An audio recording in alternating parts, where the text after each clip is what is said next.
جو تقریر prime minister صاحب نے کی، اگرچہ کہ اس میں کچھ کنٹینٹ ضرور موجود تھا لیکن وہ کافی نہیں ہے. انہیں اور زیادہ قوت سے بات کرنی چاہیے تھی، اور وہاں پر تو پاکستان کے ڈیلیگیشن کا بنیادی کام یہ ہونا چاہیے تھا کہ فلسطین کے مسئلے کے اوپر رائے عامہ کو ہموار کرتے. بہرحال ہم نے یہ فیصلہ کیا ہے کہ ہم اس پورے ہفتے بڑے بڑے مارچ اور احتجاج اور جلسے بھی کریں گے، اور کل انشاءاللہ میں چترال جاؤں گا، اور پھر اس کے بعد 4 تاریخ کو فیصل آباد، پھر اس کے بعد 6 تاریخ کو غزہ ملین مارچ ہے کراچی میں، اور پھر اس کے بعد 7 اکتوبر کو یہاں اسلام آباد میں ایک بڑا ملین مارچ ہوگا انشاءاللہ تعالی. یہیں آپ پارا سے مارچ شروع ہوگا اور آگے تک جائے گا ایمبیسی روڈ کی طرف. اور میں اس میں چاہتا ہوں کہ تمام لوگ اس میں شریک ہوں. ہماری میزبانی ہے لیکن تمام جماعتیں، ان کے پولیٹیکل ورکر اور ہر باضمیر انسان ہم چاہتے ہیں کہ اس میں شریک ہوں. صرف اس پروگرام کے لیے نہیں بلکہ ہم نے 7 اکتوبر کے لیے پورے ملک میں بھی یہ اعلان کیا ہے، اور ہم اس سلسلے میں ہر طبقہ زندگی کے لوگوں سے رابطہ کریں گے. اور اس میں ہم نے یہ فیصلہ کیا ہے کہ 12 بجے دن انشاءاللہ سب لوگ اپنے گھروں سے، اپنے دفتروں سے، اپنے اسکولوں سے، کالجوں سے، جو جہاں ہے وہ سڑک پر آ کر کھڑا ہو 7 اکتوبر کو 12 بجے، تاکہ ایک ایسی یکجہتی کا اظہار ہو کہ پوری دنیا دیکھے کہ اہلیان پاکستان اپنے فلسطینی بھائیوں کے ساتھ کھڑے ہوئے. ہم کچھ اور نہیں کر سکتے، ہم لڑ نہیں سکتے، ہم وہاں جا نہیں سکتے، تو ہم ان کے لیے سڑک پہ آ کر کھڑے ہو کر پوری دنیا کو یہ میسج تو دے سکتے ہیں. ہم آج انشاءاللہ جو دنیا بھر میں اسلامی موومنٹس ہیں ان سے بھی رابطہ کریں گے، اور سفارت خانوں سے بھی رابطہ کریں گے، ان سے بھی اپیل کریں گے کہ یہ کام گلوبل سطح پر ہو تو سب سے اچھا ہے. اور پھر خاص طور پر ہم نے پھر اس کا بھی فیصلہ کیا کہ ہمارے بے شمار اختلافات ہیں، جس کا تذکرہ بھی میں آپ سے کروں گا، اور بھی بہت سارے ایشوز جو پاکستان میں موجود ہیں، حکومت سے، حکومتی پارٹیوں سے. لیکن یہ غزہ کا اور فلسطین کا معاملہ ایسا ہے کہ جو پاکستان کی جڑ بنیاد میں ہے. جب آل انڈیا مسلم لیگ کی اجلاس ہوتے تھے پاکستان بنانے کے حوالے سے اسٹرگل کے دوران، تو ایک قرارداد پاکستان کے لیے اگر پیش ہوتی تھی تو دوسری قرارداد فلسطینیوں کے لیے ہوتی تھی. قائد اعظم نے کہا کہ اسرائیل مغرب کی ناجائز اولاد ہے اور پاکستان اسے کبھی تسلیم نہیں کرے گا. 1940 23 مارچ کو جو قرارداد پاکستان پیش کی گئی تھی لاہور میں منٹو پارک میں، تو دوسری قرارداد فلسطین کے حوالے سے پیش کی گئی تھی. تو پاکستان اور فلسطین کا یہ تعلق ہے، اور اس کے بعد ہمیشہ پاکستان کی یہ پالیسی رہی ہے کہ ہم اس میں بہت واضح ہیں کہ ہم کبھی بھی اسرائیل کو تسلیم نہیں کر سکتے. ہم نے فیصلہ کیا ہے کہ اس ایک پوائنٹ پر، اس یکجہتی کے اظہار کے لیے ہم تمام سیاسی جماعتوں سے رابطہ کریں گے، اور آج سے ہم نے اس عمل کو شروع کیا ہے. اور آج انشاءاللہ ہم پاکستان تحریک انصاف سے رابطہ کریں گے، اور ہم اس سلسلے میں حکومت سے بھی بات کریں گے. اور حکومت کے پرائم منسٹر ہوں یا پریسیڈنٹ ہوں یا جو لوگ بھی، اور پارٹی کے لوگ ہوں، چاہے وہ مسلم لیگ ہو، این پی ہو، کوئی بھی جماعت ہو، اور ہم سب سے رابطہ کریں گے، علماء کرام سے رابطہ کریں گے، وکلاء سے، سول سوسائٹی سے، دانشوروں سے، ادیبوں سے، طلباء سے، سب سے درخواست کریں گے کہ اس موقع کے اوپر ہم یکجہتی کا اظہار کریں، اور 7 اکتوبر کو پورا پاکستان فلسطینیوں کے لیے کھڑا ہو. دنیا کو یہ میسج جائے گا کہ ہم بھی زندہ ہیں اور ہمیں بھی انسانیت کا کوئی درد ہے، اور ہم بھی مسجد اقصی کے حوالے سے کوئی جذباتی اور ایمانی تعلق رکھتے ہیں. وہ لوگ تو ہماری جنگ لڑ رہے ہیں، وہ قبلہ اول ہے. اس مقام پر نبی اکرم صلی اللہ علیہ وسلم نے انبیاء کی امامت فرمائی تھی، پھر معراج پہ تشریف لے گئے تھے. یہ سگنیفیکنس ہے اس ارض فلسطین کی.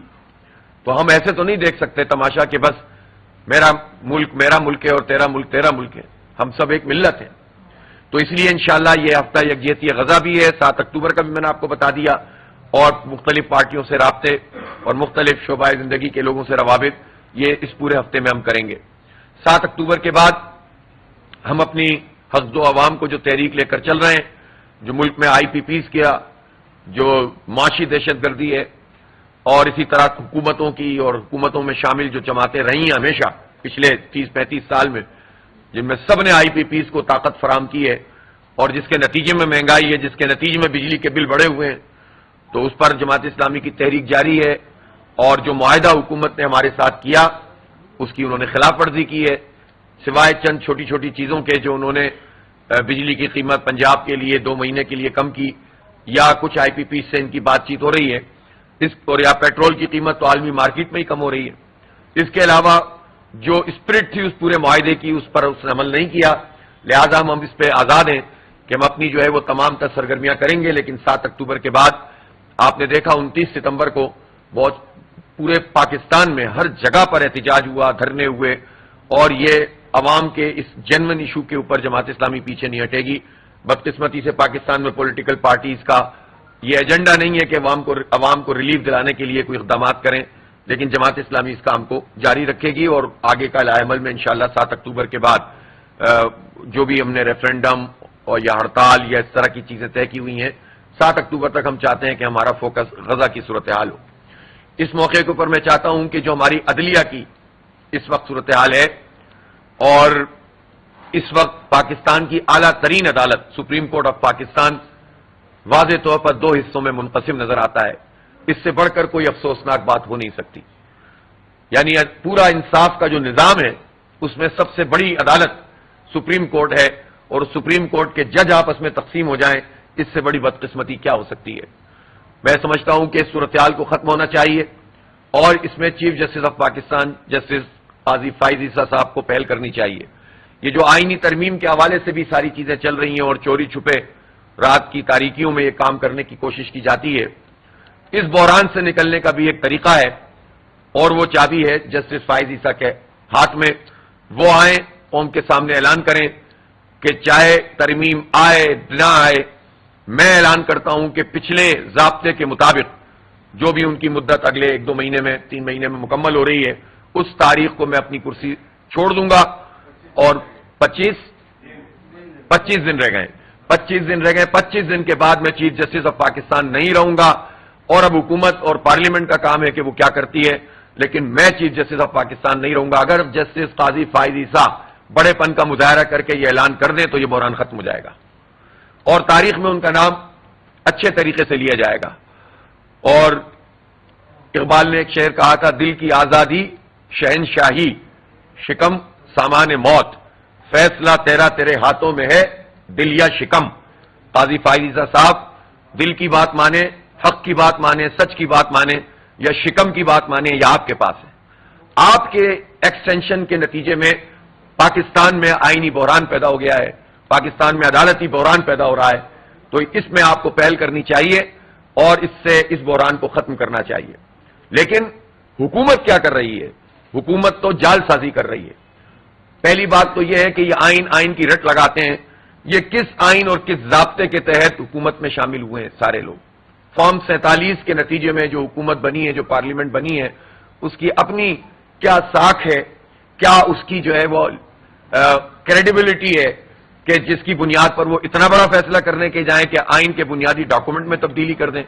یہ کسی صورت میں بھی قابل قبول نہیں ہے. میں اس میں ایک بات اور بھی کہنا چاہتا ہوں کہ سیاسی جماعتوں کو بھی حکومت کے اس جال میں نہیں آنا چاہیے کہ وہ کہیں کہ اس حصے کو مان لیں اور اس حصے کو نہیں مانیں، اس پیکیج کو مان لیں اور اس پیکیج کو نہ مانیں. یہ راستہ تو خود حکومت کے فیور کا راستہ ہوتا ہے، کنفیوژن پیدا ہوتا ہے.